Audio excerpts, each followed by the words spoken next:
ओम श्री परमात्मने नमः। ओम श्री परमात्मा नमः। नमः।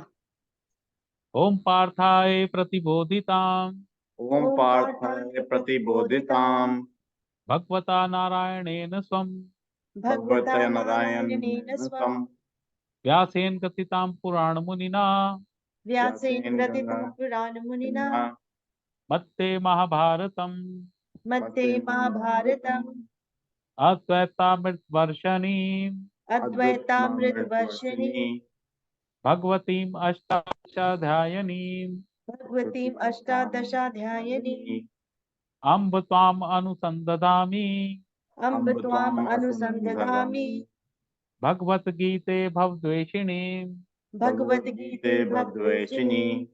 नमोऽस्तु ते व्यास विशाल बुद्धे नमोस्तु ते विशाल बुद्धे पुल्लारविन्दायत पत्र नेत्र पुल्लारविन्दायत पत्र नेत्र येन त्वया भारत तैलपूर्णः येन त्वया भारत तैलपूर्णः प्रज्वालितो ज्ञानमयः प्रदीपः प्रज्वालितो ज्ञानमय प्रदीपः प्रपन्न पारिजाताये प्रपन्न पारिजाताये स्तोत्रवेत्रैकपाणये स्तोत्र वैत्रैक पाणये ज्ञान मुद्राय कृष्णाय ज्ञान मुद्राय कृष्णाय गीतामृतुहे नमः।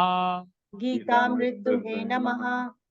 वसुदेव सुतं देवं वसुदेव सुतं देवं कंस चाणूरमर्दनम् कंस कंसचारुणं मदनं देवकी परमानन्दम् देवकी परमानन्दं कृष्णं वन्दे जगद्गुरुम् कृष्णं वन्दे जगद्गुरुं।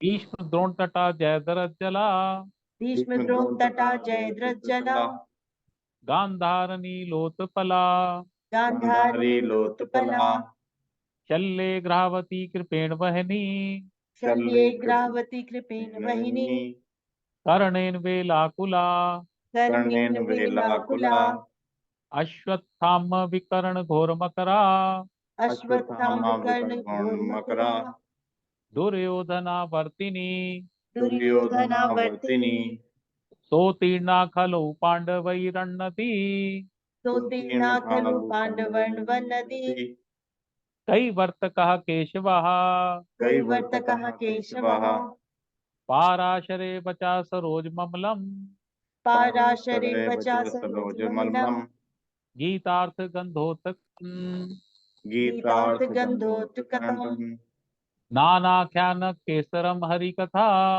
नानाख्यान केशरम हरिकथा संबोधना बोधितम् संबोधना बोधितम् लोके सज्जन षट्पदैरहरहा लोके सज्जन षट्पदैरः रहा पेपिये मानं मुदा पेपिये मानं मुदा भूयात् भारत पंकजम कलिमल भूया भारत पंकज कलिमल प्रध्वंसी न श्रेयसे प्रध्वंसी न श्रेयसे मूकं करोति वाचालम् मूकं करोति वाचालम् पंगुं लंघयते गिरिम् पंगुम लंघयते गिरिम् यत्कृपातम् हम वन्दे यत्कृपातमहं वन्दे परमानंद माधवम् परमानंद माधवम् शान्ताकारं भुजगशयनम् शान्ताकारं भुजगशयनं पद्मनाभं सुरेशम् पद्मनाभं सुरेशं विश्वाधारं गगनसदृशम् विश्वाधारं गगन सदृशं मेघवर्णं शुभांगम् मेघवर्णं शुभांगं लक्ष्मीकान्तं कमलनयनम् लक्ष्मीकान्तं कमलनयनं योगिभिर्ध्यानगम्यम् योगिभिर्ध्यानगम्यं वन्दे विष्णुं भवभयहरम् वन्दे विष्णु भवभयहरं सर्वलोकैकनाथम् सर्वलोकैकनाथं यं ब्रह्मा वरुणेन्द्र रुद्रमरुतः यं ब्रह्मा वरुणेन्द्र रुद्रमरुतः स्तुन्वन्ति दिव्यैस्तवैर् स्तुन्वन्ति दिव्यैः स्वैर् वेदैः साङ्गपत्क्रमो उपनिषदैर् वेदैः साङ्गपत्क्रमो उपनिषदैः गायन्ति यं सामगाः गायन्ति यं सामगाः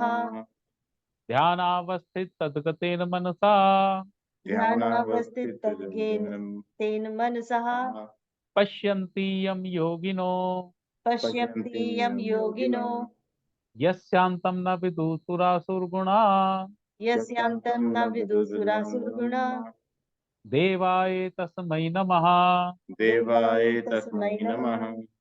देवाय तस्मै नमः देवाय तस्मै नमः। देवाय तस्मै नमः। देवाय तस्मै नमः। ओम श्री परमात्मने नमः। ओम श्री परमात्मने नमः। अच्छा, ये पीछे कल एक बार देख लें क्या था। वैसे तो गीता का जो सारा ज्ञान है ना, वो पहले, दूसरे और तीसरे अध्याय में खत्म हो जाता है। ओके। बाकी तो फिर अर्जुन के छोटे छोटे प्रश्न है, जहां जहां उसे कुछ भ्रम आया, जहां कुछ ऐसा आया, तो उसका उन्होंने जवाब दिया। तो पिछली बार हमने शुरू किया था, प्रिय प्रकृति क्रिय मनानी गुणाई कर्माणी सर्वशा अहंकार विगुण आत्मा करता अमिति मनते। तो इसमें भगवान ये कहते हैं कि भाई, जीव जो है ईश्वर का अंश है। जब वो ईश्वर से अलग हुआ तो प्रकृति के बंधनों से बंध गया, वो शरीर के साथ, प्रकृति के साथ बंध गया। और प्रकृति उस अंश को कैसे बांधती है? वो अपने तीन गुणों से बांधती है, सतोगुण, रजोगुण, तमोगुण। और ये जब गुण आपस में चेष्टाएं करते हैं, सतो रजो से, रज सत से, सत तम से, तो उससे कर्म पैदा हो। अब क्योंकि जीवात्मा अलग हो गई, तीनों गुणों में फंस गई, तो वो उसमें एक अहंकार का भाव आ जाता है, कर्तापन का भाव आ जाता है। उसे ये लगता है कि ये काम मैं कर रहा हूं। अहंकार मीन्स मैं और मेरा। तो भगवान इसमें ये कहते हैं कि एक्चुअली तो जितने भी कर्म है, ये प्रकृति के गुणों से ही कराए चले जा रहे हैं। लेकिन अहंकार विमूढ़ आत्मा करता है मिति मनते, जो मूर्ख आदमी है, विमूढ़ मीन स्पेशल मूर्ख, मूढ़ मैंने मूर्ख, डी मूढ़ मैंने स्पेशल मूर्ख। तो स्पेशल मूर्ख जो है, वो ये समझता है कि मैं करता हूं, जबकि सारे कर्म जो है प्रकृति के गुणों से ही कराए जा रहे हैं। जैसे मैंने कहा था ना कि तीन आदमी हैं, अलग अलग प्रवृत्ति के हैं, एक रजोगुणी है, एक तमोगुणी है, सतोगुणी है। एक ही काम दिया जाए ऑफिस में, तीनों अपनी अपनी प्रकृति के हिसाब से करते हैं। एक मिनट रजोगुणी वाला बड़ा। छोटू, ये राजीव कॉल कर रहा है, मैं ख्याल वो ज्वाइन नहीं कर पा रहा, कुछ हो रहा है। एक मिनट। हाँ हाँ, हाँ राजीव। अच्छा, जूम वाला लिंक मैं भेज मीनू भेज रही है ईमेल से। अच्छा ठीक है, ईमेल से भेजना है? ओके। एक मिनट, वो उसको लिंक नहीं मिल रहा था, मीनू भेज रही है। अच्छा कोई बात।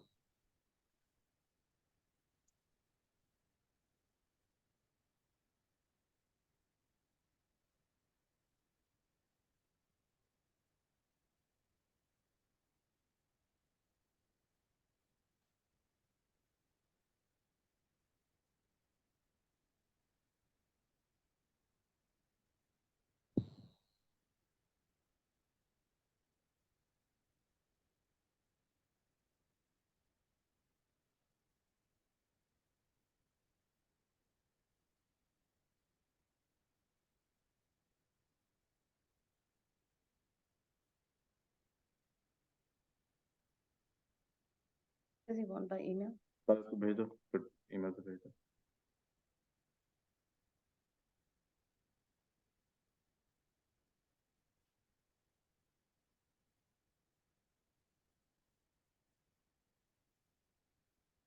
Email.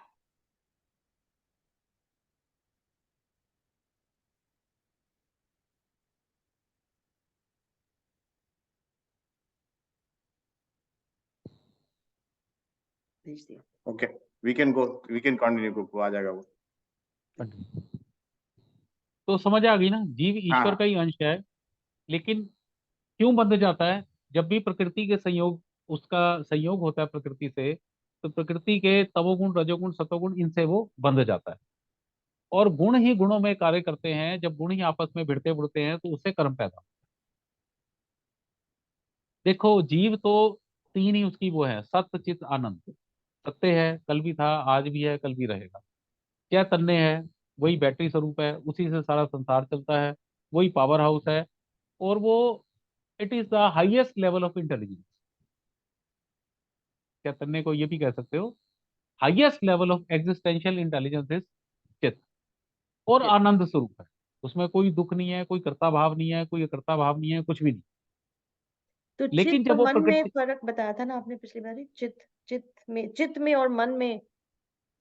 फर्क हाँ, वो कुछ आपने। जानना चाहते हो? हाँ, हाँ। वो ऐसा मैंने आपको बताया था, जैसे आप टीवी वो कैमरे से फोटो खींचते हो, हम्म सिंपल लैंग्वेज में बता रहा हूँ। हम्म तो हम्म जब आप देखते चले जा रहे हो, क्लिक नहीं कर रहे, तो वो हम्म मन है। हम्म, मन तो 10,000 चीजें देखेगा। हाँ। लेकिन जब हमने क्लिक कर लिया, तो वो एक फोटो उसके अंदर स्टोर हो गई। तो जहां पे स्टोर हुई वो चित्त है। ठीक। मन और चित्त में फर्क। ठीक। मन तो 10,000 चीजें देख रहा है, लेकिन माइंड में क्या स्टोर हो रहा है, वो चित्त वो के चित्त। अंदर स्टोर। ठीक है। तो तो इस मतलब श्लोक का ये जो देखा टू हम्म, सम एक्सटेंट तो थोड़ा थोड़ा सभी कुछ स्टोर हो रहा है, बट यूर सेइंग अगर फोकस कर लिया किसी चीज पे और वो हाँ, ज्यादा बैठ गया तो वो चित हो गया। वो आपके चित्त के ऊपर आ गया, वो संस्कार छप गया आपके चित्त के ऊपर। हम्म। वो संस्कार जो है जन्मों जन्म चलता है, और उसी से आपके स्वप्न आते रहते हैं। जो हमारी स्वप्न अवस्था होती है ना, उसमें जो हम बार बार देखते हैं, वो जो चित्त में हमारे स्टोर चीजें हो गई है, वही बार बार घूम घूम के डिफरेंट फॉर्म्स ले लेती हैं। हम्म। ओके। तो इसमें भगवान ये कहते हैं कि भाई, कायदे से तो क्रिया जो हो रही है वो गुणों के ही आपस में छेड़छाड़ से हो रही है। जीव करता नहीं, ईश्वर भी करता नहीं है, जीव भी करता नहीं। लेकिन अहंकार विमूढ़ आत्मा, जो अहंकारी है, जो अहंकार भाव में है, जो शरीर भाव में है, ये दो भाव हो गए ना। एक तो भौतिक चेतना हो गई कि मैं शरीर हूँ, शरीर से ऊपर मैं अपने आप को कुछ समझता ही नहीं। ओके। दूसरी हो गई कि मैं शरीर नहीं, मैं आत्मा हूं। तो ये आपका हो गया आध्यात्मिक चेतना। तो जब आप आध्यात्मिक चेतना में है, तो वहां पे कोई कर्ता भाव नहीं है। जब शरीर के अंदर शरीर चेतना, भौतिक चेतना में है, तो कर्ता भाव। तो इसमें भगवान ने ये कहा, अहंकार विमूढ़ आत्मा करता है मिति मनते, क्योंकि गीता जो है वो आध्यात्मिक स्तर पर ही चलती है, शरीर के स्तर पे नहीं चलती। वो आत्मा के स्तर ही सारा ज्ञान देती है। तो इसलिए भगवान ने कहा भी, आत्मा के स्तर पे जो मूर्ख आदमी है वो शरीर के भाव में रहता है, और वो ये सोचता है कि सारे कर्म मैं कर रहा हूँ, सारे काम मैं कर रहा हूँ। जबकि सच्चाई ये है कि जीव कोई कार्य करता ही नहीं। राइट। ये सब तो प्रकृति के गुण ही सारे काम कर रहे हैं। ठीक है। अच्छा, फिर उसके बाद उन्होंने ये कहा भी, जिस आदमी ने फिर ये जान लिया, तो वो फिर जो है, जिस आदमी ने इस तत्व को जान लिया, इस बेसिक इस ज्ञान को जान लिया, वो फिर अपना अहंकार का, शरीर का भाव छोड़ना शुरू कर देता है। और फिर उसके बाद उसने ये कहा, उन्होंने ये भी कहा कि फिर जो ये ऐसा ज्ञानी बन गया, जो भी ज्ञानी नहीं बने हैं उनको, मतलब वो डिस्टर्ब ना करे, उनको जबरदस्ती भ्रम में ना डाले कि भाई तुम आत्मा हो, ये हो वो। क्योंकि ना वही ना, ये एक धीरे धीरे स्टेप्स है। भाई पहले इंसान पत्थर था, पत्थर से जल बना, जल से पेड़ पौधे बना, पेड़ पौधों से जीव बना, जीव के बाद मनुष्य बना। अब मनुष्य बना तो पहले वो तमोगुण के अंदर ज्यादा है, तमोगुण से फिर वो रजोगुण में आया।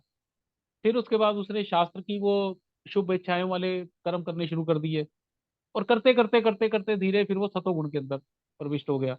फिर वो ब्राह्मण बन गया, और उसके बाद उसको मोक्ष की प्राप्ति हो गई। तो इस तरह से है। तो जो लोग अभी प्रोसेस में है, अब जो ज्ञानी बन गया, तो प्रोसेस वालों को विचलित ना करे। अब उनको जाके ये ना कहे कि भाई ये तुम तो सकाम कर्म कर रहे हो, ये क्या कर रहे हो, मूर्खता वाली चीजें कर रहे हो, ये सब। तो इस तरह की बातें ना करें। हम्म। धीरे धीरे उनको सही मार्ग दिखाए, उनको विचलित ना करें। ये ना अपना ज्ञान ना बखारने लग जाए लोगों के सामने कि भैया ये सब क्या है। अब ये एक श्लोक था, मई सर्वाणी कर्मणि सन्यस्य ध्यात्वस्य निराशे नभूता युद्धस्व विगतः, 3 का 30वां।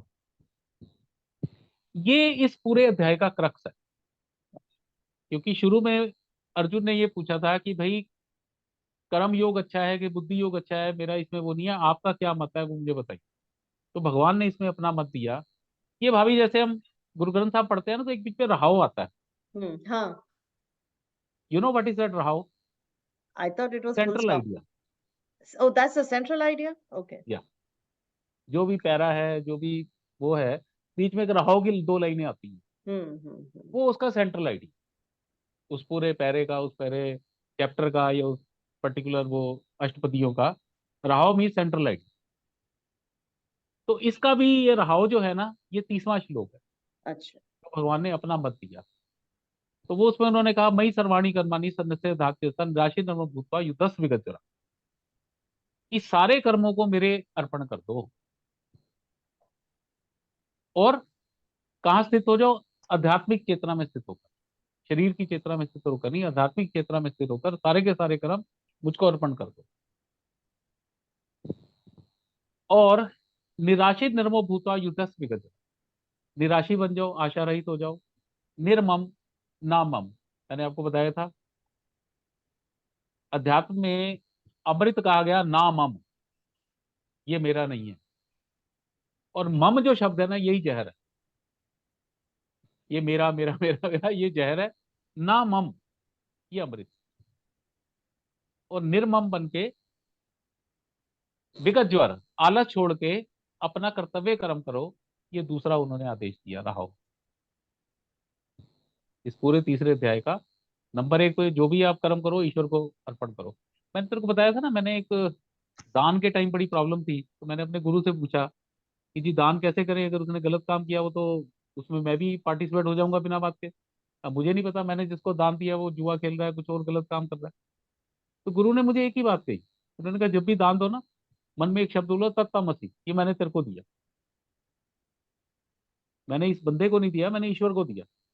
अब जो ईश्वर को दे दिया तो उसका तो ना पुण्य है ना वो है। तो यही भगवान यहाँ कह रहे हैं, मई सर्वाणी कर्माणि, सारे कर्म अपने मुझे अर्पण कर दे।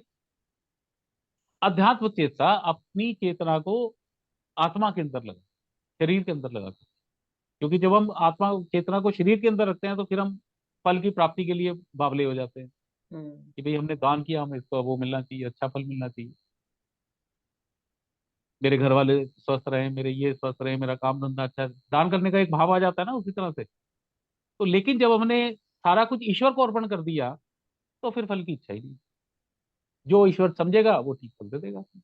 बात तो, जिस भाव से हमने ये कार्य किया, जिस भाव से हमने किया, ईश्वर अपने आप हमें फल दे देगा। और फिर उसके बाद उन्होंने ये कहा कि जो मेरे इस मत को मानता है, श्रद्धावंतो अनसुयंतो मुच्यन्ते तेपि कर्म भी, वो भी कर्मों के बंधन से छूट जाता है, लेकिन उसमें कंडीशन क्या है? उसे श्रद्धावान होना चाहिए। अनसुयंतो, अनसुयंतो होना चाहिए। सुयंत मैंने आपको बताया था, जो क्रोध करता है, जो निंदा करता है, जिसकी दृष्टि दोषपूर्ण है। हम भगवान के ऊपर क्रोध करना शुरू कर देते हैं। भाई कोई हमें पता लगा कि ऐसे 10 मंगलवार व्रत करो तो ये हो जाएगा, नहीं होता तो भगवान को ही गाली देना शुरू कर देते हैं, कुछ नहीं, बेकार है सब, ये सब ऐसी मूर्तियां होती है बनाई हैं, पंडित भी ऐसे बैठे। भगवान के ऊपर क्रोध आ जाता है, दोष दृष्टि आ जाती है कि कृष्ण जी ने तो लीलाएं करी हैं औरतों के साथ, ये दोष दृष्टि आ जाती है। तो जो अनसुयंत है, दोष दृष्टि के बिना है, क्रोध के बिना है, ईर्ष्या भाव के बिना है ईश्वर के प्रति, वो भी जो कार्य करता है कर्म बंधन से छूट जाता है। तो 30-31 जो है ये इसके सेंट्रल आइडिया। तीसरे अध्याय का ज्ञान इतना ही है जो अर्जुन ने क्वेश्चन पूछा। अब अगला जो अर्जुन पूछेगा फिर वो आगे आएगा। ओके। फिर उसके बाद उन्होंने ये भी बताया 34 में कि भाई जो इंद्रिय और इंद्रियों के विषय हैं, तो हम्म। उसमें भगवान ने एक व्यवस्था बनाई है कि राग और द्वेष है। हर इंद्रिय इंद्रिय के विषय में राग द्वेष है। ये पिछली बार मैंने बताया ही था। हम देखते हैं कोई अच्छी चीज दिखती है तो हमें उससे प्रेम हो जाता है, कोई बुरी चीज दिखती है तो वहां द्वेष हो जाता है। तो हर इंद्रिय और इंद्रिय के विषय में ऐसा ही है। रसना जीव है, अच्छी चीज खाते हैं मजा आता है, कोई कड़वी चीज खा लेते हैं तो खुंदक आ जाती है। स्पर्श है, अच्छी चीज का स्पर्श करते हैं बड़ा मजा आता है, कोई गलत चीज का स्पर्श हो जाए तो उसी टाइम द्वेष आ जाता है। तो ये भगवान ने एक व्यवस्था बनाई है कि हर इंद्रिय इंद्रिय के विषय में राग और द्वेष छिपे हो। उसमें उन्होंने कहा कि अगर आप अपना कल्याण चाहते हैं तो उस राग और द्वेष के अंदर आपने नहीं आना, अपने आप को राग द्वेष से हटाना। और फिर उसके बाद एक उन्होंने बड़ा अच्छा बताया था, श्रेयांस स्वधर्मो विगुणः। मेरा धर्म अगर गुणहीन भी है, खराब से खराब भी है, तब भी वो कल्याणकारी है, श्रेय है। तो अपने वर्ण को, धर्म को नहीं छोड़ना चाहिए, आप दूसरे के धर्म में नहीं जाना। स्वधर्मे निधनम श्रेया, अपना जो मेरा धर्म है उसमें मैं मरूंगा भी तब भी मैं कल्याण को प्राप्त होऊंगा। तो जैसे क्षत्रिय है, उसका धर्म है युद्ध करना, अब वो युद्ध करता है तो वो स्वर्ग को ही जाएगा बात खत्म। अर्घ, अगर वो युद्ध से भागता है तो उसे नरक की प्राप्ति है। तो अपना कल्याण अपने ही वर्ण में और धर्म में ढूंढो,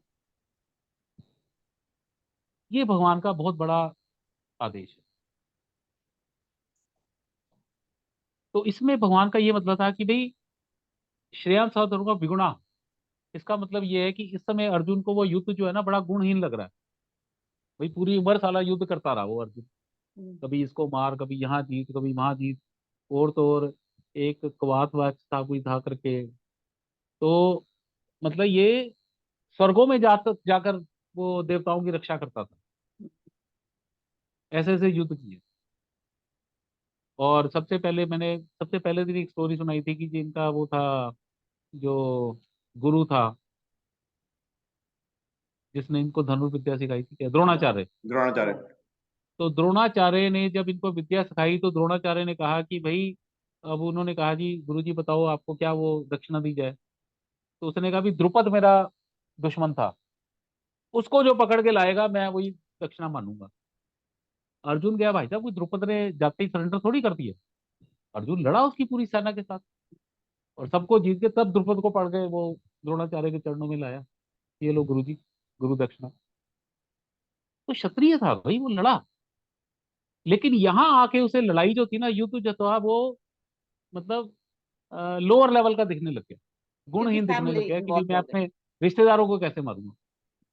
तो उन्होंने कहा कि भी चाहे आपका स्वधर्म विगुण है तब भी कल्याण उसी में निकलेगा, आपको अपना धर्म नहीं चेंज करना।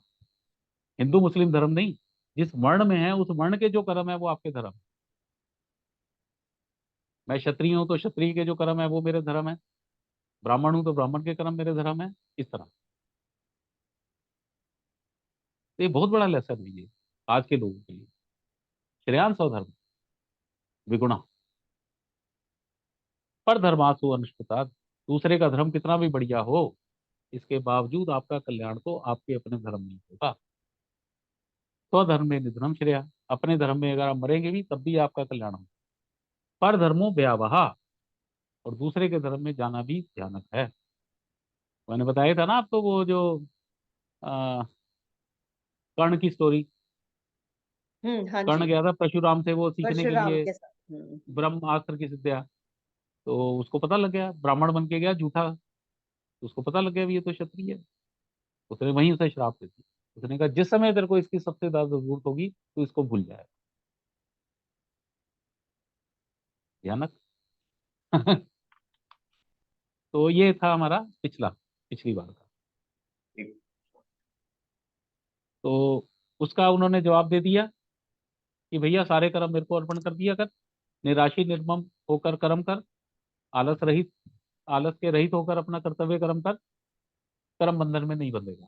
दूसरा उन्होंने कहा श्रद्धावंतो अनसुयंत हो, श्रद्धावान होकर कर्म कर, अनसुयंत होकर मेरे प्रति कर्म कर, तब भी कर्म बंधन से नहीं बंधेगा। ठीक है, Yep. अब आज से शुरू करते हैं। अर्जुन उवाच अर्जुन उवाच अथ केन प्रयुक्तो अयम अथ केन प्रयुक्तोऽयं पापम चरति पुरुषः पापं पापं चरति चरति पुरुषः पुरुषः अनिच्छन् अपि वासनाये अनिच्छन् अपि अच्छल्लपि वासनाये वासल्ये बलादीव नियोजितः। बलादेव बलादेव नियोजितः। नियोजितः। नियोजितः। ये बड़ा सुंदर प्रश्न है अर्जुन का। वो कह रहा है प्रभु, पीछे भगवान ने कहा था ना कि सारे गुण प्रकृति के साथ से ही किए जा रहे हैं, इंसान करता नहीं है, करता जो है वो तो प्रकृति ही है। तो अर्जुन ने पूछा जी अगर ऐसी बात है फिर ये बताओ कि भाई इंसान पाप नहीं करना चाहता, इसे पाप में कौन घुसा देता है। ऐसे लगता है कि जैसे जबरदस्ती किसी से पाप कराए जा रहे हैं। भाई देखो कोई भी पाप नहीं करना चाहता ऊपर से, लेकिन फिर भी कुछ ऐसी स्थिति बन जाती है कि आदमी पाप कर जाता है। ऐसा ही है ना, ये सबके मन का प्रश्न है ये। कि भाई कोई भी पाप नहीं करना चाहता है, फिर भी वो पाप क्यों कर जाता है? इच्छा नहीं है उसकी, लेकिन ऐसे लगता है कि जैसे बलात् उसको उससे पाप कराया जा रहा है। तो इसमें एक बड़ा अच्छा आता है कि एक बार क्या हुआ कि यादवों के राजा थे उग्रसेन जी। तो वो उसमें बड़े परमशाली राजा थे। तो उसमें जो बड़े बड़े राजा होते थे ना, वो फिर क्या करते थे कि और अपना पराक्रमी बनने के लिए अश्वमेध यज्ञ किया करते थे। अश्वमेध यज्ञ होता था भी, एक घोड़ा छोड़ दिया जाता था, उसके पीछे सैनिक लगा दिए जाते थे, और जितना भी एरिया होता था घोड़ा उसमें घूमता था। अगर कोई राजा उसको पकड़ लेता था, अगर वो नहीं पकड़ रहा राजा, तो इट मीन्स कि वो आपकी वो स्वीकार कर रहा है आपकी सुपरमेसी। अगर कोई राजा पकड़ लेता था तो फिर राजा से लड़ाई होती थी, फिर उसको राजा को जीता जाता था, और फिर उसके बाद घोड़े को आगे छोड़ दिया जाता था। तो ऐसे घोड़ा पूरा घूम कर जब आता था, तो अश्वमेध यज्ञ संपूर्ण हो जाता था। तो एक बार क्या हुआ कि राजा उग्रसेन जो यादवों के राजा थे, उन्होंने अश्वमेध यज्ञ के लिए घोड़ा छोड़ा। तो दुर्योधन ने पकड़ लिया। दुर्योधन ने पकड़ लिया तो यादवों से लड़ाई वड़ाई हो गई। तो दुर्योधन बलशाली तो था ही था। तो जब लड़ाई वड़ाई हो गई, तो यादव मरने लगे। तो फिर श्री कृष्ण भगवान को आना पड़ा। तो कृष्ण भगवान ने आके अपना पहले तो उसकी सेना वेना की ऐसी करी। फिर था तो ये रिश्तेदारी भाई दुर्योधन भी। तो उन्होंने कहा भी ये तूने क्यों करा, जब तेरे को पता था कि भाई हम अश्वमेध यज्ञ चल रहा है और उग्रसेन कर रहे हैं और यादव भाई स्ट्रोंग है, कोई ऐसे वो नहीं है, तूने क्यों पकड़ा ये? तो ये महाभारत में आता है। तो उसने ना एक श्लोक बोला बड़ा अच्छा। उसने कहा कि जानामि धर्मम ना मैं प्रवृत्ति, जानामि अधर्मम ना चा में निवृत्ति, अ, केन देवेन हृदयन स्थितेन यथा नियोजसी तथा करोमि। इसका मतलब ये है, वो कहता है जी जानामि धर्मम, मैं धर्म जानता हूँ, मुझे सब पता है धर्म क्या है। ना में प्रवृत्ति, प्रवृत्ति होती है कि मन लगना, प्रवृत्ति मीन्स कि उसी के हिसाब से चलना, लेकिन मेरे को उसमें प्रवृत्ति नहीं है, मेरा मन नहीं लगता धर्म करने में। जानामि अधर्मम, मुझे अधर्म भी पता है। ना मैं निवृत्ति, निवृत्ति होता है किसी चीज से बाहर ना निकल पाना, लेकिन मैं उसमें बाहर नहीं निकल सकता, मेरा अधर्म करने का ही मन करता है। और उसका उसने बड़ा अच्छा वो दिया, उसने कहा जी केन देवेन स्थितेन हृदयन। अच्छा, हमारे यहाँ ये भी है, कान का देवता अलग है, नाक का देवता अलग है, आंख का देवता अलग है, ये सब शास्त्रों में लिखा हुआ है। तो कह रहे जी जो देवता मेरे जिस शरीर में बैठा हुआ है, यथा नियोसी तथा करोमि, जैसे वो मुझे लगा देता है मैं वैसे करता हूँ, इसमें मेरा क्या कसूर है जी? अब तो सुन रहा है ना या हिपोक्रेसी। या या तो वो कहता है कि भाई मेरे को धर्म भी पता है, अधर्म भी पता है, सब जानता हूं मैं, कृष्ण जी मुझे ज्यादा ना बताओ। बट ये है कि धर्म में मेरी प्रवृत्ति नहीं है, और अधर्म से मैं निवृत्त नहीं हो सकता। और ये तो भाई देवता लोग बैठे हैं अंदर हृदय में भी बैठे हैं, यहाँ भी बैठे हैं, जैसा वो मुझे आदेश करते हैं मैं वैसा कर देता हूँ, तो मेरी क्या गलती है जी? और गीता में भी भगवान ने कहा कि ईश्वर है सर्वभूतानाम हृदय अर्जुन तिष्ठति, 18वें अध्याय में आएगा कि ईश्वर जो है सब लोगों के हृदय के अंदर बैठा हुआ है। तो उसने कहा जी जब ईश्वर ही बैठा हुआ है और सब कुछ है, देवता लोग करा रहे हैं, तो इसमें मेरी क्या गलती है जी? इसलिए मुझे मत दोष दो। तो फिर भगवान ने कहा, उसने कहा भी ऐसा है, सिर्फ ईश्वर ही नहीं बैठा तेरे अंदर, देवता ही नहीं बैठे, लोभ मोह और क्रोध भी बैठे हैं तेरे हृदय के अंदर। अब ये तो तेरे ऊपर है भी, तूने देवता को सुनना है कि अपने लोभ क्रोध मोह को देखना है। Are you getting? या कि सिर्फ ईश्वर नहीं है उसमें, हृदय में तो लोभ भी तो बैठा हुआ है ना। तो ये तो आपके ऊपर है भी, आप लोभ की तरफ देख रहे हो या भगवान की तरफ देख रहे हो या देवता की तरफ देख रहे हो। राइट। तो तो अर्जुन का प्रश्न है भी, पाप नहीं करना चाहते फिर भी कौन सी शक्ति है जो हमसे पाप कराती है? ठीक है ना? या तो इसका फिर भगवान ने जवाब दिया आगे। श्री भगवान उवाच श्री श्री भगवान भगवान वाच उवाच काम एष क्रोध एष काम एष क्रोध एष रजोगुण सम उद्भवः रजोगुण रजोगुण सम सम उद्भवः उद्भवा महाअश्नो महापापमा महाअश्नो महापापमा विद्धि एनम ही वैरिणम। विद्धि विद्धि एनम एनम ही वैरिणम। हम्म। तो इसमें भगवान ने ये कहा कि भैया ऐसा है कि रजोगुण से ही काम व क्रोध उत्पन्न होता है। ठीक है? रजोगुण के बेसिकली 6 वो बताए गए हैं, काम, क्रोध, लोभ, मोह, मद, मत्सर। ये 6 इसके करेक्टरिस्टिक हैं रजोगुण के। तो सबसे बड़ा तो काम ही है, काम के ही डिफरेंट 5 रूप है। काम से ही क्रोध पैदा होता है, और मत्सर भी, और मद भी। भाई जब आपकी इच्छाएं पूरी नहीं होती तो ये सब होता है। दूसरे अध्याय में अतुल याद है ना, एक हमने सर्कल पढ़ा था पूरा, कि इंसान विषयों के बारे में सोचता है, सोच के उसके मन में इच्छा पैदा हो जाती है कि ये चीज मुझे मिल जाए। जब वो नई चीज मिलती है तो उसे क्रोध आ जाता है, और क्रोध आने से क्या होता है कि उसके अंदर मूढ़ भाव पैदा हो जाता है, और उसकी स्मृतियां उसके अंदर से निकल जाती हैं। स्मृतियां मीन्स की अच्छी अच्छी बातें जो हमने सीखी हैं वो निकल जाती हैं। जब वो निकल जाती हैं तो बुद्धि निर्णय करने में अक्षम हो जाती है। इस बुद्धि को जब कोई बुद्धि ने निर्णय करना है आपके अंदर जो भी चीजें भरी हैं उनके आपने कंपेयर करके, लेकिन जब आपका स्मृति नाश हो गया, आपकी स्मृतियां ही विलुप्त हो गई, तो बुद्धि डिसाइड नहीं कर पाती कि भाई क्या अच्छा है और क्या बुरा है। और बुद्धि नाशात प्रणश्यति, जैसी बुद्धि का नाश होता है इंसान गलत काम कर देता है। ये तो दूसरे अध्याय में कह ही दिया था। तो इसी को भगवान ने यहाँ थोड़ा सा वो किया कि रजोगुण से ही काम उत्पन्न होता है, और काम से ही क्रोध पैदा होता है। और ये जो काम रूप है, ये जो इच्छा है, इच्छाएं हैं हमारी, महाअश्नो, महाअश्नो होता है खाना, ये बहुत खाने वाली है। महापापमा, इससे बड़ी पापी कोई हो ही नहीं सकता। विद्धि एनम ही वैरिणम, इसी को ही तू वैरी मान। क्योंकि जो भी आपका ज्ञान है, ज्ञान को एक प्रज्वलित अग्नि के हिसाब से बताया गया शास्त्रों में, कि जैसे अग्नि प्रज्वलित होती है उसी तरह से ज्ञान है। तो ये जो ज्ञान है ये काम रूप दुश्मन से ढक जाता है, और काम रूप दुश्मन इतना स्ट्रोंग हो जाता है कि वो ज्ञान को आगे आने ही नहीं देता। वो अपनी इच्छा पूर्ति करने के लिए हर तरह के गलत काम करने को तैयार होता है।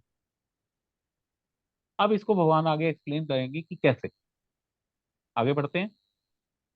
धूमेन आवृते बहिर्यथा, धूमेनावृते वहिन यथा बहिर्यथा आदर्शो मलेन च, आदर्शो मलेन च यथा उल्बेन आवृत्तो यथा उन्बेन आवृतो गर्भस्तथा गर्भस्तथा तेन इदम आवृतम।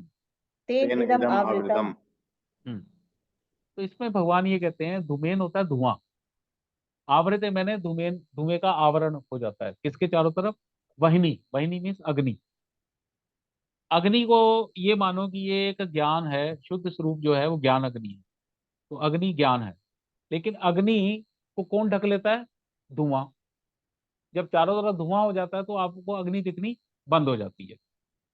तो उसी का ये एग्जाम्पल दे रहे हैं कि ये काम रूप दुश्मन जो है, जो इच्छा रूप दुश्मन है, ये ज्ञान को कैसे ढकता है। तो उसमें उन्होंने कहा कि पहला एग्जाम्पल दिया कि जैसे अग्नि के चारों तरफ धुएं का आवरण हो जाता है जब अग्नि जलाते हैं हम, तो इस तरह से ज्ञान को काम रूप शत्रु ढक लेता है चारों तरफ से। दूसरा, आदर्शो मलिनचा, दूसरा एग्जाम्पल दिया है जैसे शीशा होता है, शीशे के ऊपर मिट्टी जम जाती है, तो आप शीशे में देखेंगे आपको प्रतिबिंब दिखाई नहीं देगा। तो जिस तरह से शीशे को धूल मिट्टी ढक लेती है, उसी तरह ज्ञान को काम रूप दुश्मन ढक लेता है। तीसरा उन्होंने एग्जाम्पल दिया, यथा उल्बेन आवृतो गर्भस्थ था, गर्भ के ऊपर चारों तरफ एक झिल्ली होती है, और बड़ी भयंकर झिल्ली होती है, एवरीबडी नोज दैट। तो इसी तरह ज्ञान के ऊपर, वो जैसे गर्भ के ऊपर, गर्भ को, शिशु को ज्ञान समझो, तो ज्ञान के ऊपर चारों तरफ जैसे वो झिल्ली गर्भ के ऊपर आ जाती है, उस तरह से ये ज्ञान को काम रूप शत्रु ढक लेता है। तो 3 इन्होंने एग्जाम्पल दिए कि जैसे अग्नि को धुआं ढक लेता है, और शीशे को मलिन कर देता है वो मिट्टी पिट्टी उसके ऊपर, और इसी तरह गर्भ के ऊपर जैसे वो जेर आ जाती है, इसी तरह ज्ञान को जब काम रूप शत्रु ढक लेता है तो आदमी पाप करने को प्रवृत्त हो जाता है।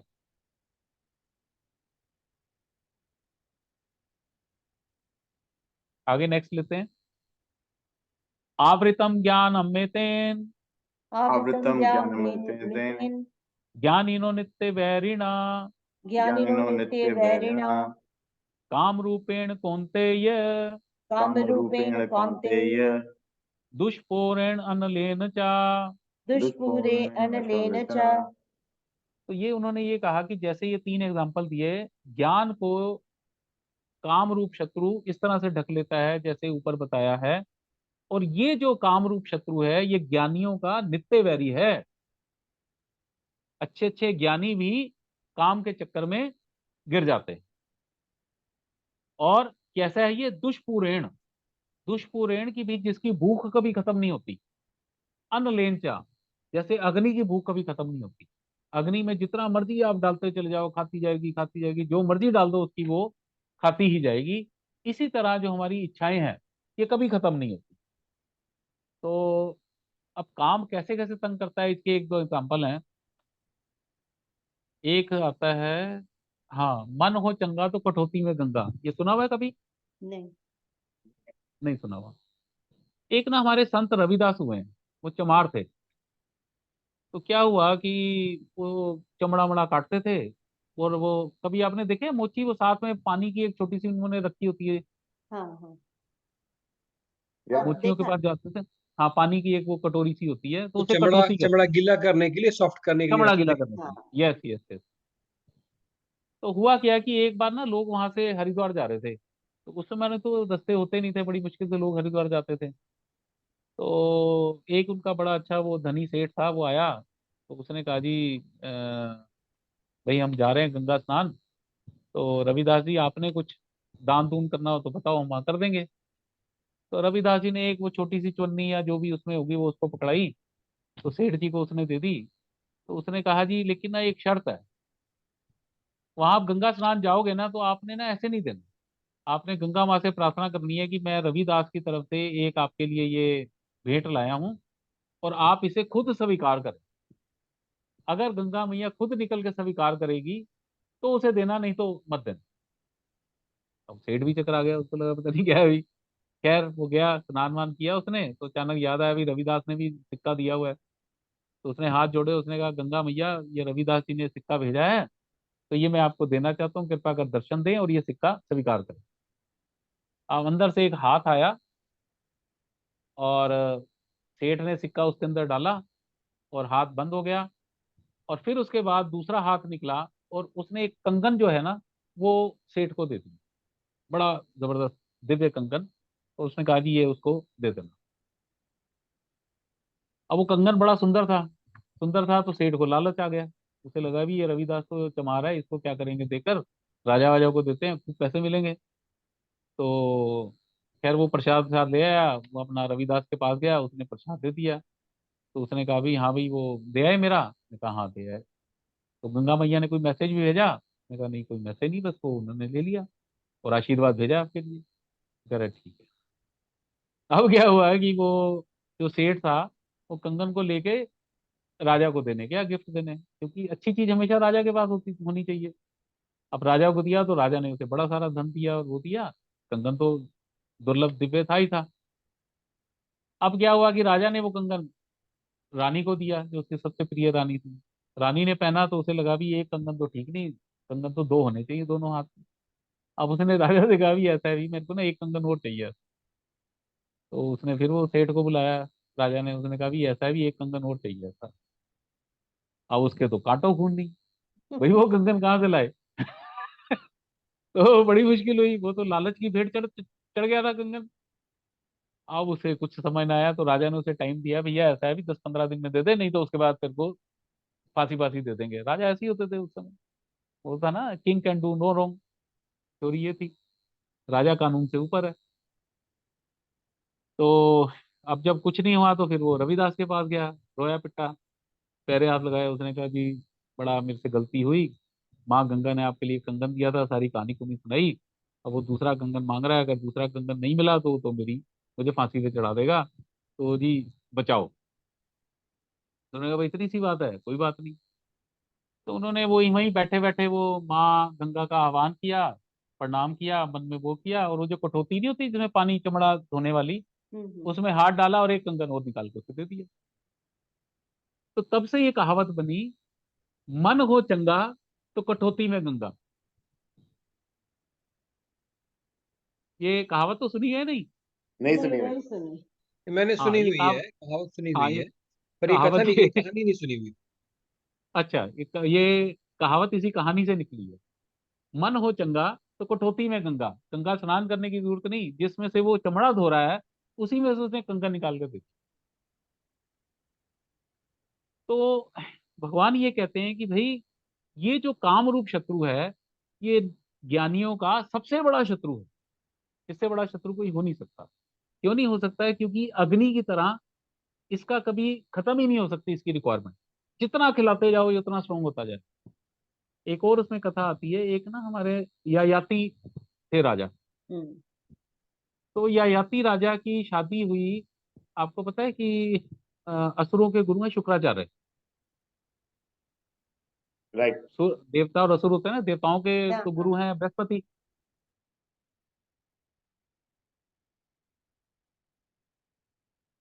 तो एक बार क्या हुआ कि ययाति की उनको म्यूट हो गया। तो तेरी आवाज बंद होती जाती है बीच बीच में। हाँ, वो बीच में फोन आ जाता है एक्चुअली, अच्छा अच्छा अच्छा अच्छा। इसलिए। तो मुझे नाम नहीं याद आता, उसकी कोई बेटी थी, देवयानी। देवयानी। हाँ, देवयानी से शादी हुई। तो क्या होता था पहले जमाने में, जब वो शादी होती थी ना, तो वो दासियां भी साथ चली जाती थी। वो भी दहेज में चली जाती थी, दासियां दूसियां। तो राजा दासियों को भी यूज कर लेते थे। तो एक उसकी दासी थी, क्या शर्मिष्ठा, बड़ी सुंदर थी वो। तो कंडीशन ये लगाई उन्होंने कि भाई तू शादी तो देवयानी से कर रहा है, लेकिन कभी शर्मिष्ठा के साथ कोई संबंध नहीं बनाएगा। लेकिन राजा राजा होते हैं, उन्हें क्या फर्क पड़ता है, उन्हें शर्मिष्ठा से भी कई बच्चे पैदा कर दिए। अब देवयानी को आया गुस्सा। वो गई अपने, अच्छा वो ध्यान भी शर्मिष्ठा की तरफ ज्यादा देने लग गया। तो उसको आया गुस्सा, और वो अपना फादर के पास गई, अपने शुक्राचार्य के पास। उसने कहा कि देखो जी, ये तो उसी के साथ पड़ा रहता है, मेरी तरफ तो ध्यान ही नहीं देता। शुक्राचार्य को बड़ा गुस्सा आया। उसने तो पहली शादी में शर्त रखी थी कि तू शर्मिष्ठा के साथ कोई संबंध नहीं बनाएगा। अब उसने कहा जी अगर ऐसी बात है, तू वृद्ध हो जा। वो जब वृद्ध हो जाएगा तो वो संबंध बना ही नहीं पाएगा। श्राप दे दिया, वो वृद्ध हो गया। अब वो बड़ा रोया। उसने कहा जी बड़ी गलती हो गई ये वो, क्योंकि इच्छा बड़ी थी उसके अंदर सेक्स करने की, तो ये कैसे करे।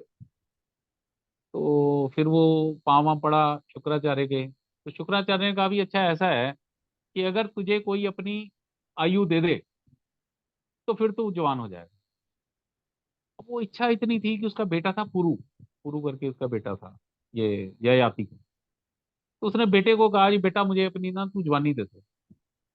तो बेटे ने, बेटा वो उस समय बढ़िया समय था, उसने कहा ठीक है पिताजी आप मेरी जवानी दे दो। तो वो बेटे ने अपनी जवानी उसको दे दी। तो उसने कहा जी मैं कुछ दिन और ये भोग कर लूं, उसके बाद तुझे मैं वापस लौटा दूंगा। तो उसने कहा ठीक है पिताजी। अब वो करके फिर वो अपना टैक्स करने लग गया, दे दबा के अपना लेना ही नहीं देना। तो लेकिन वो भूख खत्म नहीं हुई कभी, वो और उत्तरोत्तर बढ़ती ही चली। फिर किसी कोई संत के उसमें आया वो, तो उसने कहा भी ये क्या कर रहा है तू, अपनी जिंदगी खराब कर रहा है। तो फिर कई सालों के बाद उसने वो फिर जवानी अपनी बेटे को लौटाई, माफी भी मांगी। तो कहने का तात्पर्य ये है कि ये जो इच्छाएं और काम है हमारा, ये दुष्पूर्ण, इसकी भूख कभी खत्म हो ही नहीं सकती। हमारे संस्कृत जब हम पढ़ते थे तो एक हमारे गुरु जी श्लोक बताते थे, अ, भोगा ना भुगता, वय में भुगता। जो भोग है ना ये कभी खत्म नहीं होते, हम ही खत्म हो जाते हैं भोग भोग के। क्यों, तुल गलत तो नहीं है? नहीं बिल्कुल ठीक। When somebody is doing sex, so he may do it for 10 years, 20 years, 30 years, even 50 years। अब वो मरने की स्थिति में आ गया, वृद्ध में आ गया तब भी, लेकिन वो इच्छा नहीं जाती। भोगता ना भुगता, जो भोग हैं ये नहीं खत्म होते, वे हमें भोगता। भोगों को भोगते भोगते हम ही खत्म हो जाते। तो वही इसमें भगवान ने कहा कि ये जो काम रूप आपका शत्रु है, इच्छा रूप जो शत्रु है, ये दुष्पूर्ण है। इसकी भूख खत्म नहीं की जा सकती। इसे तो शांत करना ही पड़ेगा आपको अपने आप ही। ये तो हमेशा, मतलब अग्नि की तरह इसे रोज खाना चाहिए, और जितना दे दो उतना ज्यादा ये स्ट्रोंग होता, तीव्र होता चला जाएगा, ये शांत नहीं होता। इसको तो रोकना आपको ही पड़ेगा। आप ये नहीं कह सकते जी मैं 2 साल और सेक्स कर लूं उसके बाद छोड़ दूंगा, नहीं, नहीं होगा। 2 साल बाद और ज्यादा इच्छा बढ़ती चली जाएगी। अब इसके बाद अगला है इंद्रियाणी मनोबुद्धिर इंद्रियाणि इंद्रियाणि मनोबुद्धिर मनोबुद्धिर अस्य अधिष्ठानम उच्यते अस्ते अधिष्ठानम उच्यते एतैर्विमोहति एष एते विमोहति एष ज्ञानम आवृत्य देहिनम। ज्ञानम आवृत्य देहिनम। हाँ, अब भगवान ने कहा कि भाई ये जो आपकी काम रूप इच्छाएं जो हैं ये होती कहाँ है, कहाँ रहती है? तो उसमें उन्होंने कहा भी इनके 3 स्थान है। इंद्रिय सबसे पहले इंद्रियों में रहती है ये, फिर उसके बाद मन में चली जाती है, फिर उसके बाद बुद्धि में चली जाती है। इंद्रिय, मन और बुद्धि इसके अधिष्ठान कहे गए, इसके रहने के स्थान बताए गए। और इतैर विमोहति एषे ज्ञानम आवृत्य देहिनाम, और ये इंद्रिय, मन और बुद्धि में जो काम रूप शत्रु बैठ जाता है, यही आपको मोहित करके, ज्ञान को ढक के और आपसे पाप कर्म करवाने में प्रवृत्त कर देता है।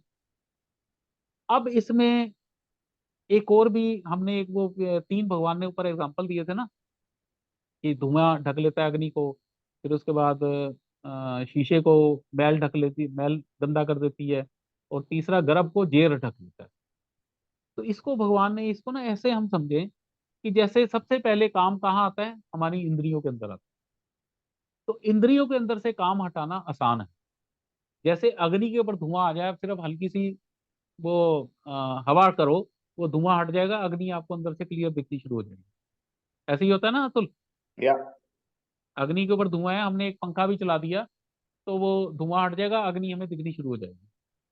तो इंद्रियां इसी तरह से पहला वो है जहाँ पे हमारा काम रूप शत्रु जाके अपनी जगह जड़ बना देता है, और इंद्रियों से उसको हटाना आसान है।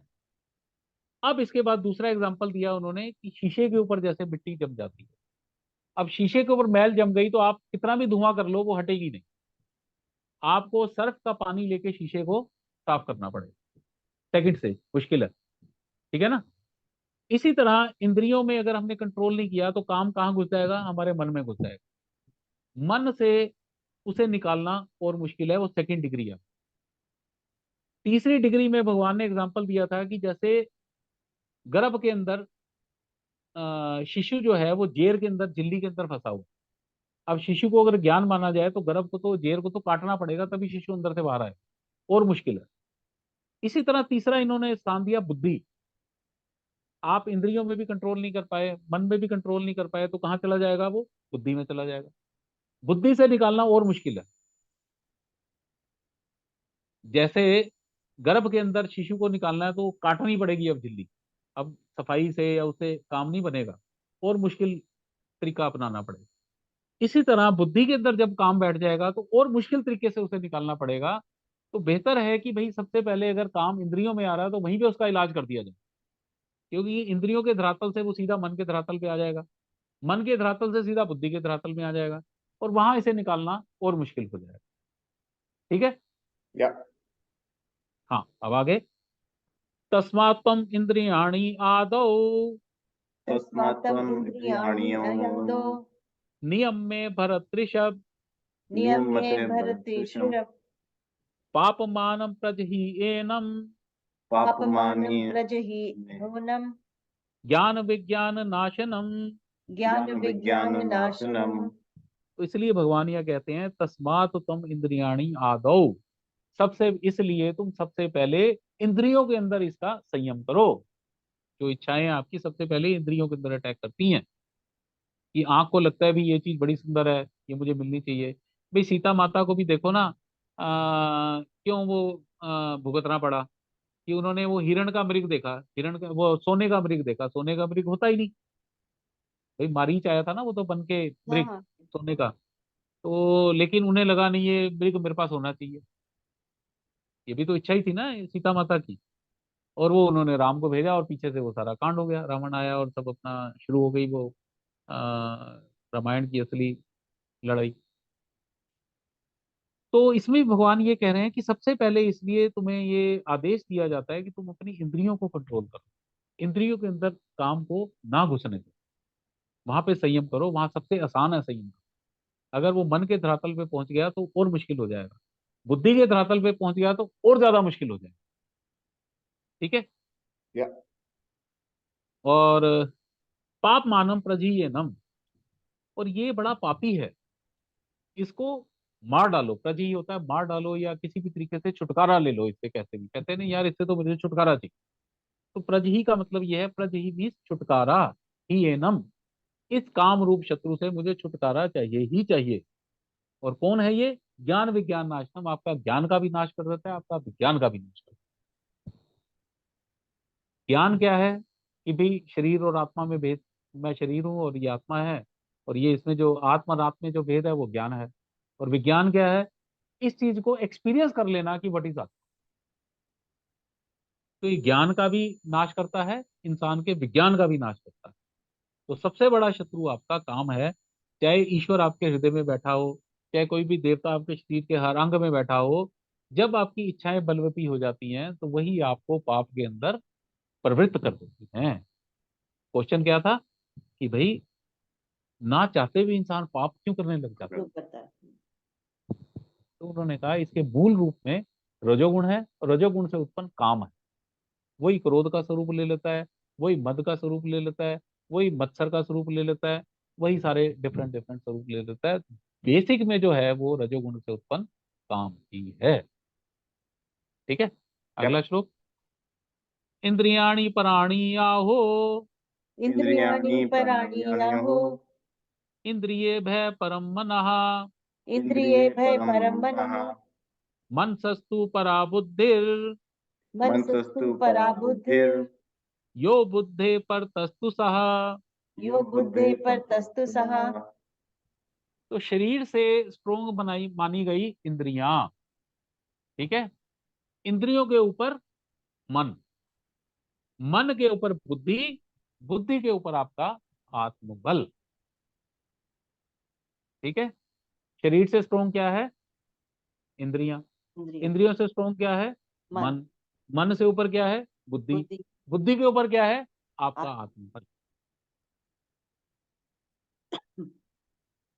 एवं बुद्धे परम बुद्धवा, एवं बुद्धे परम बुद्ध्वा, संस्तभ्य आत्मानम आत्मना, संस संस्तभ्य आत्मानम आत्मना, संसर्गे आत्मान आत्मन आत्मना, आत्मना, जहि शत्रु महाबाहो, जय जय शत्रु शत्रु महाबाहो, काम रूपम दुरासदम।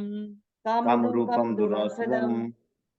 तो भैया इस ज्ञान को इस तरह से बुद्धिमान बन के भी, शरीर से ऊपर इंद्रियां, इंद्रिय के ऊपर मन, मन के ऊपर बुद्धि, बुद्धि के ऊपर आपका आत्मबल। तो उस आत्मबल की आश्रय लेकर अपने आप को निर्भय बनाओ, और इस काम रूपी शत्रु का दमन करो। इंद्रियों में भी आ जाए आसान है, मन के ऊपर भी आ गया थोड़ा मुश्किल है, बुद्धि के ऊपर आ गया और मुश्किल है, लेकिन सबसे ऊपर आप हैं। आपकी अपनी आत्मिक शक्ति है। उस आत्मिक शक्ति से, चाहे वो मन में आए, चाहे बुद्धि में आए, चाहे इंद्रियों में आए, इस काम रूप शत्रु को मार डालो, और उसके बाद निर्भय बन के ये जो दुरासदम, जो दुर्जय शत्रु है, इसको मार डालो। ठीक है, ठीक। ये हमारा तीसरा अध्याय खत्म हुआ। और वैसे भी ना मेरा गुरु दो तीन बड़ी अच्छी चीजें कहता है कि you are always great than your greatness. You are always great than your greatness. Greatness क्या है हमारी? मैं इंजीनियर बन गया, मैं सीईओ बन गया, मैं फैक्ट्री का मालिक बन गया, ये हमारी ग्रेटनेस है। तो हम क्या करते हैं, उस ग्रेटनेस के ना चक्कर में हम अपने आप को दबा लेते हैं। हमें लगता है कि हम सीईओ बन गए ना, तो बस ये तो बन गए कैसे भी, भाई पास कर ली हमने, इंजीनियरिंग कर ली हम कैसे भी, लेकिन अब ये जो बन गई है ना, ये हमारी सबसे बड़ी पहचान है और सबसे बड़ा ये। नो, आपका आत्मबल आपकी ग्रेटनेस से भी ग्रेट है। अपने आत्मबल को पहचानो, उससे आप कुछ भी कर सकते, can do any damn thing, any damn thing. हमेशा ही फील को I am greater than my greatness, as आत्मा is source of everything in your life. Source तो वही है, एक ही है। राइट। ग्रेटनेस भी अगर आई है तो उसी के थ्रू आई है। हम अपनी ग्रेटनेस को ग्रेट समझ लेते हैं, no, I am great, because of me greatness has come to me. Right. ये बड़ा फाइन डिफरेंस है Yeah. ग्रेटनेस और ग्रेट में। बट कहने का मतलब ये है कि आत्मा का बल जो है वो सबसे ऊपर है। That is the existential intelligence, basically the super intelligence who knows everything in the world and who can do anything in the world. और दूसरी बात यह है कि आत्मबल ऐसा होता है जब आपके मन में एक ऐसा भाव आ जाए कि I can do this, certainly you can do. हम चीजों में सक्सेसफुल क्यों नहीं होते? क्योंकि अंदर से आवाज नहीं आती, अंदर से ही हमें वो लगा रहता है यार पता नहीं होगा नहीं होगा, होगा नहीं होगा।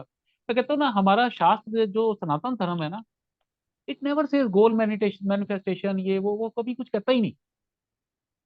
नो, ये सब अंग्रेजों के चोचले हैं, गोल मैनिफेस्ट करो, ये करो, वो करो, प्राणा, no manifestation. Do your work, बात खत्म। Anything you are doing, perfection is nothing but everything what you are doing with your viveka, with your atmal, whatever you are doing, that is perfection.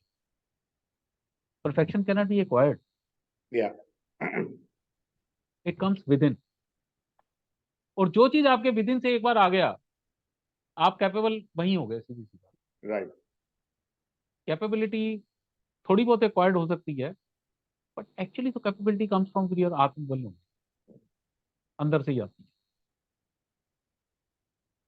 And for a capable person, एक और हमारे गुरु जी coat बताते हैं, for a competent person there is never a competition.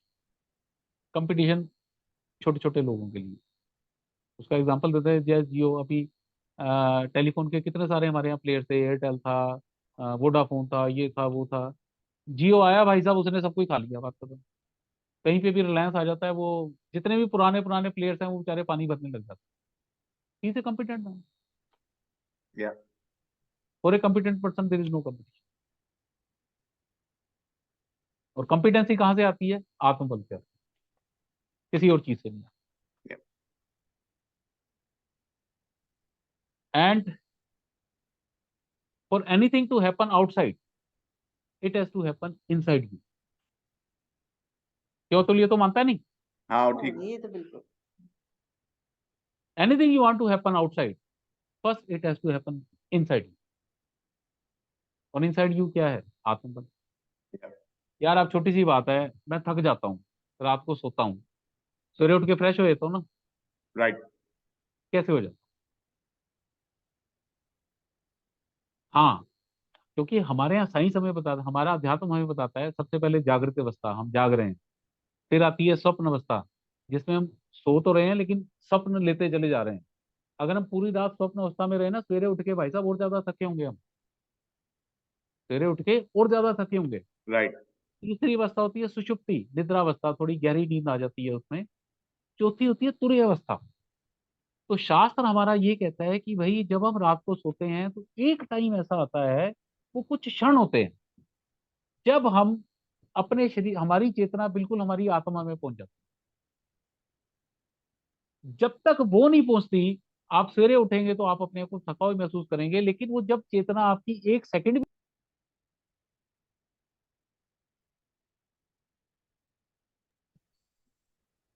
तो चेतना आपकी एक second भी अगर वहां चली जाती है, आप सवेरे उठते ही एकदम फ्रेश हो जाते। Yeah. तो आत्मबल को हमें जानना पड़ेगा। देखो, जितने भी जीव हैं, चार चीजें सब में कॉमन। भूख सबको लगती है,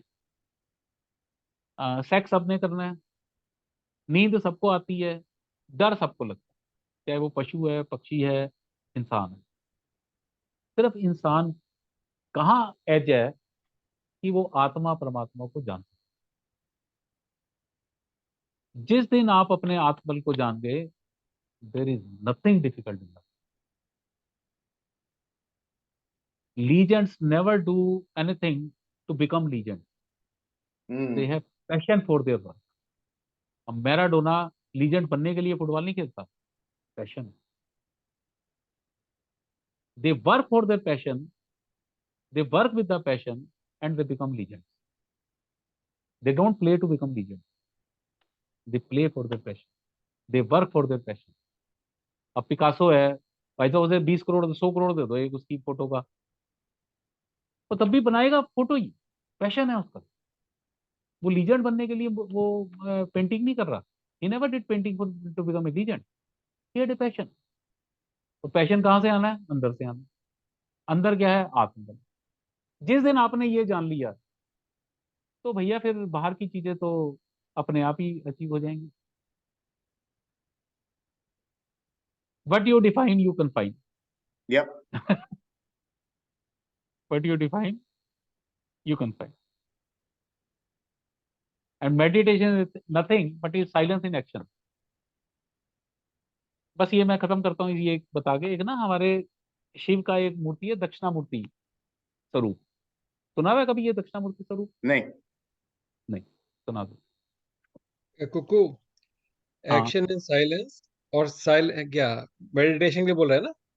हाँ, action in silence and silence in silence, action, silence इन दोनों।